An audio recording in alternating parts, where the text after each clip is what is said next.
അരുൺ സൂചിപ്പിച്ചതുപോലെ തന്നെയാണ് ഈ രാപ്പകൽ കഠിനാധ്വാനം ചെയ്താണ് നമ്മുടെ സൈന്യം ആ ഒരു ബെയിലി പാലം നിർമ്മിച്ചതെന്ന കാര്യത്തിൽ തർക്കമില്ല. അതിന് നമ്മൾ ഓരോരുത്തരും മനസ്സുകൊണ്ട് ഇന്നലെ തന്നെ സൈന്യത്തിന് ഒരു ബിഗ് സല്യൂട്ട് നൽകിയതാണ്. പക്ഷേ സൈന്യത്തെക്കുറിച്ച് നമ്മൾ പറയുമ്പോൾ അതേ സമയത്ത് തന്നെ ഈ സന്നദ്ധ പ്രവർത്തകരുടെ ഒരു പ്രയത്നത്തെ പറ്റി കൂടി നമ്മൾ സൂചിപ്പിക്കണം. കാരണം ഊണും ഉറക്കവുമില്ലാതെ നൂറുകണക്കിന് സന്നദ്ധ പ്രവർത്തകർ അവിടെ സജീവമാണല്ലേ അരുൺ?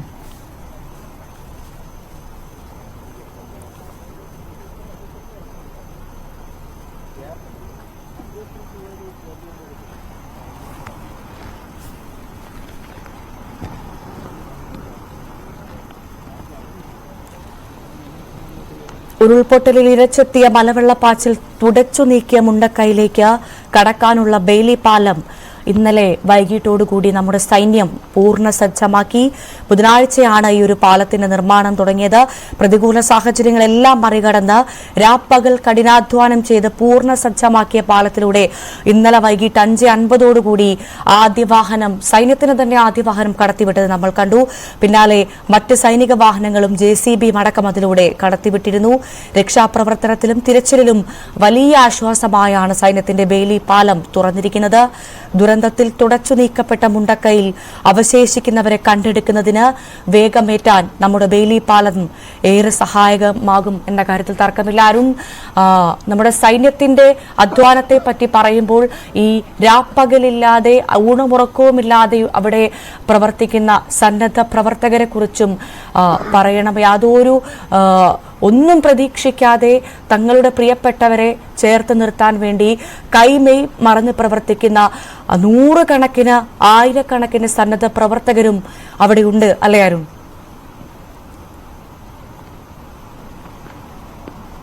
തീർച്ചയായിട്ടും സന്നദ്ധ പ്രവർത്തകർ അതിൽ പരിശീലനം ലഭിച്ചവരുണ്ട്, അല്ലാത്തവരുണ്ട്, നാട്ടുകാരുണ്ട്.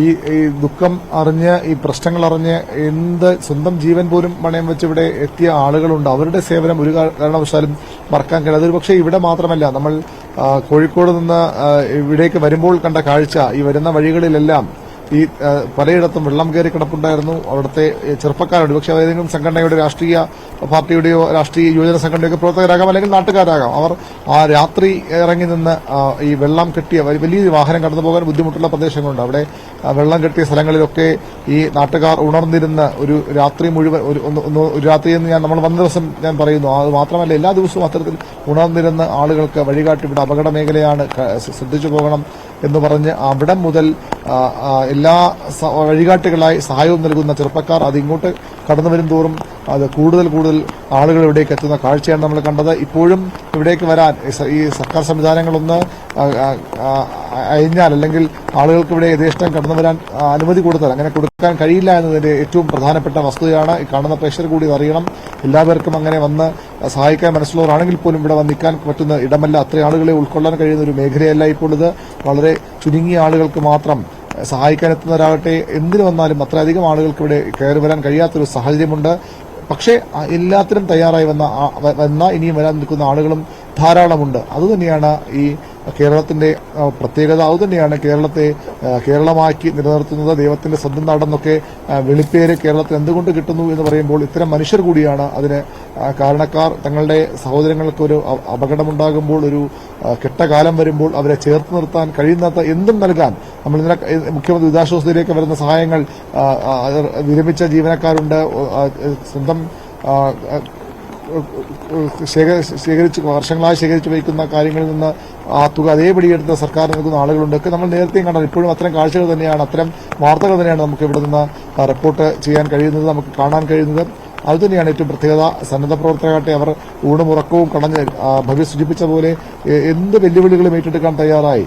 സേനാ വിഭാഗങ്ങൾക്കൊക്കെ ഇവിടെയൊക്കെ അവർ എത്തിയിട്ട് പലപ്പോഴും അങ്ങനെ എന്തിനും തയ്യാറാണെന്ന് പറഞ്ഞുകൊണ്ട് മുന്നോട്ട് വരുന്ന ആളുകൾ സേനയുടെയൊക്കെ ഈ ഒരു സേവനം വളരെ പ്രകീർത്തിക്കണം. അതിനൊപ്പം തന്നെ ഭവ്യ സൂചിപ്പിച്ച പോലെ സന്നദ്ധ സേവനത്തെത്തിയ, സന്നദ്ധ പ്രവർത്തനത്തിയ സാധാരണക്കാരിൽ സാധാരണക്കാരായ മലയാളികൾ യുവാക്കൾ, ഒരുപക്ഷെ കൂടുതൽ പ്രായമുള്ള ആളുകൾ പോലും ഇത് തയ്യാറായത്. നിരവധി സ്ത്രീകളെ നമ്മൾ ഇവിടെ ഈ ദുരന്തമുഖത്ത് ഈ സന്നദ്ധ സംഘടനകളുടെ കൂട്ടത്തിൽ നമ്മൾ കണ്ടു. സാധാരണ അത്ര എളുപ്പമൊന്നും ആർക്കും കടന്നു പോകാൻ പറ്റാത്ത മേഖല, അവിടെ സ്ത്രീകൾ അതിശക്തരായി തന്നെ എല്ലാവർക്കും ഒപ്പം അവരും ഇറങ്ങി നിൽക്കുന്നു. അവരും ഈ സന്നദ്ധ പ്രവർത്തനങ്ങളുടെ ഭാഗമാകുന്നു. പല തരത്തിലാണ്. ഒരുപക്ഷെ നമ്മളിവിടെ കാണുന്ന ഈ ശാരീരിക അധ്വാനം മാത്രമല്ല, മറ്റു പല പ്രവർത്തനങ്ങൾ ഇതിന്റെ ഭാഗമായി ഉണ്ടാകുന്നുണ്ട്. കുടുംബശ്രീയുടെ വലിയ ഒരു സേവനം പല ഭാഗങ്ങളിൽ നമ്മൾ കാണുന്നുണ്ട്. അവിടെ സ്ത്രീകളുടെ വലിയ ഇടപെടൽ നമ്മൾ കാണുന്നുണ്ട്. അങ്ങനെ പല തരത്തിൽ ഉള്ള ഒരു രക്ഷാദൌത്യമാണ് പുരോഗമിക്കുന്നത്. ഇപ്പോൾ അടുത്ത വിഭാഗം കൂടി, ഒരു ടീം കൂടി അപ്പുറത്തേക്ക് പോവുകയാണ്. ആർമിയുടെ സംഘമാണ്, ഇന്ത്യൻ കരസേനയുടെ സംഘം, അതിൽ ഫോറസ്റ്റ് ഉദ്യോഗസ്ഥരുടെ സംഘം എന്നാണ് ഇപ്പോൾ മനസ്സിലാകുന്നത്. ഫോറസ്റ്റ് ഉദ്യോഗസ്ഥർ, എല്ലാ ടീമുകൾക്കൊപ്പം ഒരു ഫോറസ്റ്റ് ഉദ്യോഗസ്ഥർ നിർബന്ധമായും ഉണ്ടാകണം. അവരും ഈ സംഘത്തിന്റെ ഭാഗമാണ്. സേനാ ഉദ്യോഗസ്ഥരുണ്ട്, പോലീസുണ്ട്, ഫയർഫോഴ്സ് സംഘം. നമ്മൾ തിരുവനന്തപുരത്ത് ജോയിയുടെ മുങ്ങിമരണമൊക്കെ റിപ്പോർട്ട് ചെയ്യുമ്പോൾ ഫയർഫോഴ്സ് പ്രകടിപ്പിച്ചിരുന്നു. ആ ടീം ഉൾപ്പെടെ ഇവിടെയുണ്ട്. മണിക്കൂറുകളോളം ആമേരജാത്തോട്ട് മലിനത്തിൽ ഇറങ്ങി നിന്ന് ജോയിയെ കണ്ടെത്താൻ ശ്രമിച്ച ആ ഫയർഫോഴ്സ് സംഘം അവർ ഇവിടെയുണ്ട്. അത് എല്ലാ ജില്ലകളിലുമുള്ള ഫയർഫോഴ്സ് ടീമുകളുണ്ട്. NDRF ഉണ്ട്. ഈ പാലം നിർമ്മാണത്തിൽ പോലും ഫയർഫോഴ്സിന്റെ താൽക്കാലിക പാലം, ഈ വേലിപ്പാലത്തിന്റെ കാര്യം പറയാം, താൽക്കാലിക പാലം തൊട്ടപ്പുറത്ത് നിർമ്മിച്ചപ്പോൾ പോലും ഫയർഫോഴ്സ് ഉദ്യോഗസ്ഥരുടെ വലിയ ഇടപെടൽ ഉണ്ടായിരുന്നു.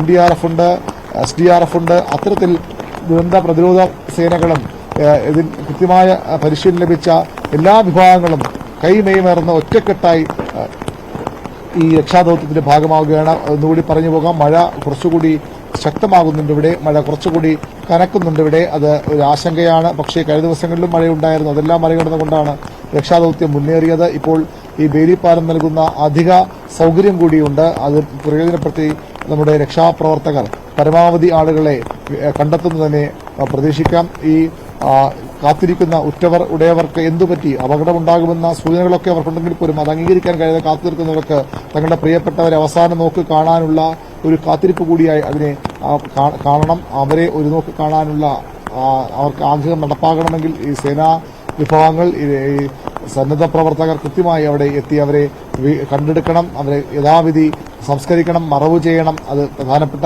ദൌത്യമാണ്. അതിന്റെ തുടർച്ചയാണ്, അതിന്റെ തുടരാണ് ഉണ്ടാകുന്നത്. ഈ പോലീസിന്റെയും ആർമിയുടെയും ഒക്കെ നായികരുടെ സേവനം വളരെ പ്രധാനപ്പെട്ടതാണ്. ഈ ഇത്തരത്തിലുള്ള ദുരന്ത ഭൂമികളിൽ ഈ കൃത്യമായി തന്നെ ഈ